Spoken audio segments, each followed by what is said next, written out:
I'm going to make this video now because I'm in a really great spot to make such a testimony, a video testimony. I'm not too sure I'm going to share this because I'm not sure if this was meant just for me or meant for everybody else. But I went through a trying time, as I'm sure a lot of us have gone over the last year. And I had a spiritual awakening, and it happened because God helped me with my separation, and in that help, I'm going through a spiritual awakening.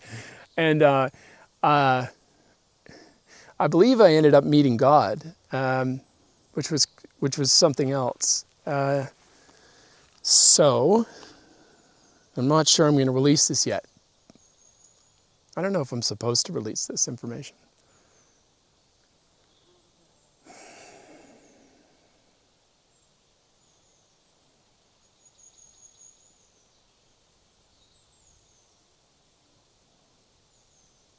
Okay, how to start this story? There are so many pieces to this story.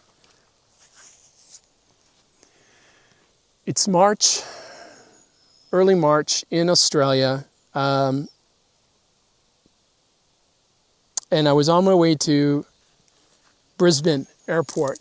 At least I thought I was, but I somehow got off course, and I found myself having driven inland away from the airport. And while I was there,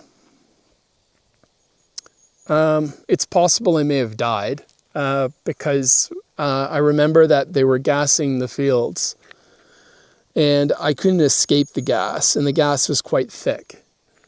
And I breathed a lot of this gas in, and I don't know why they were gassing the fields, but I couldn't escape it. It just seemed to kind of go for as long as, I was in my car and I was driving, and I couldn't seem to get away from it. Now, I remember at the time being somewhat hyper about the experience. And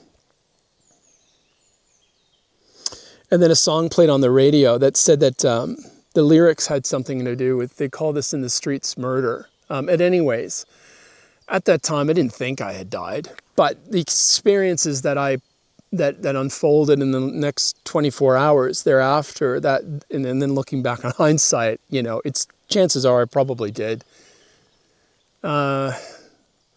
So I've said that, okay? But let's park that for a moment. I experienced this gas, and then I was hyper. I was low on fuel, and it was late at night. By the time I realized what was going on, I was a little bit confused, I suppose, with, I guess, the gas and everything, right? And so, and also confused about how I ended up inland Australia when I put in my GPS coordinates on the Google Maps to take me into to Brisbane Airport. But anyways, I was there, and it was 8 p.m. around 8 p.m. by the time I figured out what had been going on, where I was up to. And I was quite tired, and I thought, well, there's no point in heading to Brisbane Airport now because, it's late. Let's get some sleep. So I pulled over to the side of the road, and I tried to get some sleep. Couldn't sleep because it was too hot. March, the seasons are reversed in Australia. It's too hot in March. So I put the windows down a little bit, but the mozzies, the mosquitoes, they were just crazy. And so then it was like, well, I'm not going to sleep because I'm going to get eaten. So I'm a big into inline skating. And so I decided that in the back of my boot, I saw my inline skates, and I thought, all right, let's put these on and inline skate into town, right? And to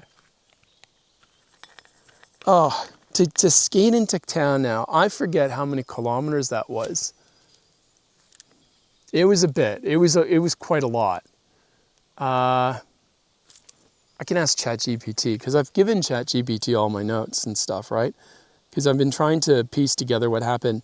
So let me see if I can check ChatGPT quickly to give you guys some facts, How far did I travel? Travel again on skates. Oops. Let's see if it has that information, eh? Yeah, it was March 5th, 2025, around 8:49 p.m. Started near Mundagindi, and I arrived at Bogabella, New South Wales, around sunrise on March 6th, which was an overnight journey. And I ended up at a hotel at, I believe it was 110 Marshall Street, Goondiwindi, Queensland. So I inline skated throughout the whole night on this highway, right? And that was a really interesting time for me. It was, I felt like the stars from above were watching me. Spirits in the sky were visible and present and watching me, and God was watching me as I was on that journey. And I had this playlist, an offline playlist on my phone. There was no internet connection, or it was available, but sparsely available. And so I had music saved on my phone.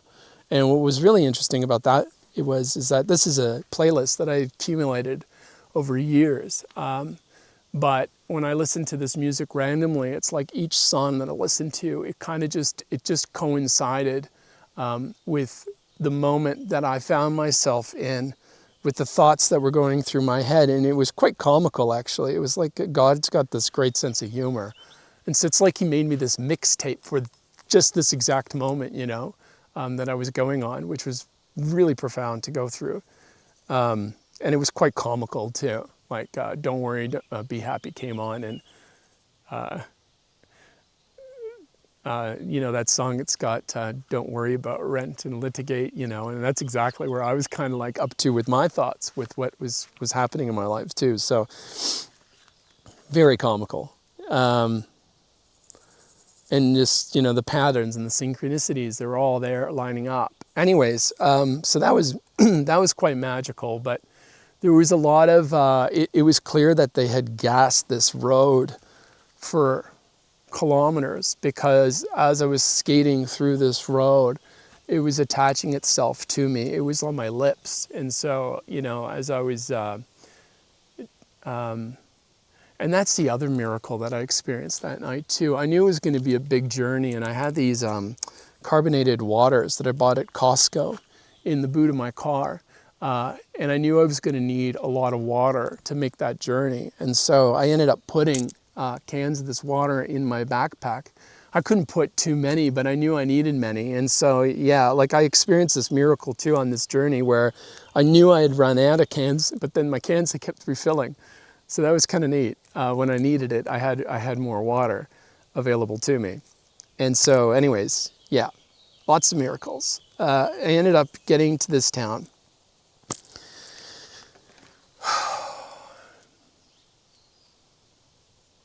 I don't know what to say about this town. This town wasn't normal. There's